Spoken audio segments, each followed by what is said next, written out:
के आज भी हमारे लोग गटर में मरते। किसी को दुख क्यों नहीं होता? क्यों नहीं सुप्रीम कोर्ट संज्ञान लेता?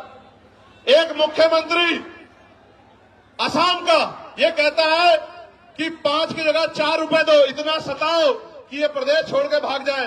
जो वीडियो जारी करता है जिसमें सीने पे गोली मारने का जो है निर्देश दिया गया है, मैं पूछना चाहता हूं सुप्रीम कोर्ट सुमोटो क्यों नहीं लेता है? इस वायलेशन पे सुप्रीम कोर्ट चुप क्यों है? हमारे नरसंहार पे सुप्रीम कोर्ट चुप क्यों है?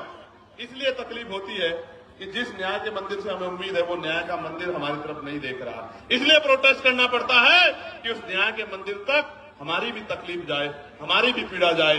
हम भी इस देश के लोग हैं, हम भी देश में टैक्स देते हैं, हम भी देश को सींचते हैं, हम ही देश की बिल्डिंगें बनाते हैं, हम बड़े बड़े शहरों की बिल्डिंगें बनाते हैं, उसमें हमारा पसीना लगता है।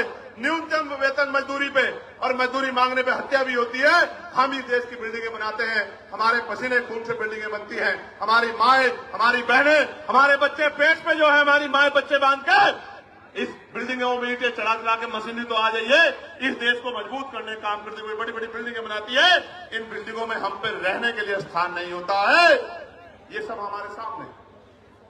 सरकार कहती है हम प्रधानमंत्री आवास योजना चला रहे हैं, लेकिन आप देखो हल्द्वानी में कैसे बसे बसाए लोगों को उजाड़ने का काम किया जा रहा है। इसलिए दर्द होता है कि चारों तरफ हमें कोई सुनने वाला नहीं। प्यारे साथियों, मैं कर्मचारियों की पीड़ा को समझता हूं।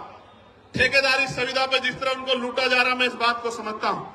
मैंने कहा कि जो भूमिहीन कमजोर हैं, जिनको पट्टे दिए गए थे दलित पिछड़े वर्ग के लोगों को, वो सारे पट्टे छीनने का काम सरकारें कर रही है, गुंडागर्दी कर रही है, भूमाफिया कर रहे हैं।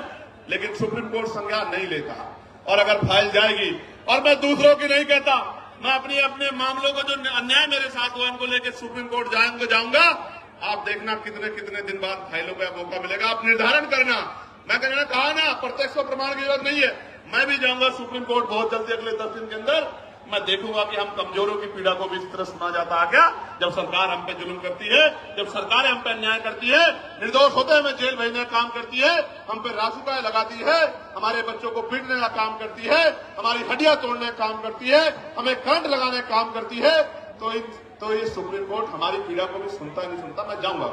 प्यारे साथियों, आज इस देश में शिक्षा बाजार बन गई है, शिक्षा बाजार बन गई है। गरीब आदमी अपने बच्चों को अच्छी पढ़ाई नहीं दिला सकता, कोई पूछने वाला नहीं है।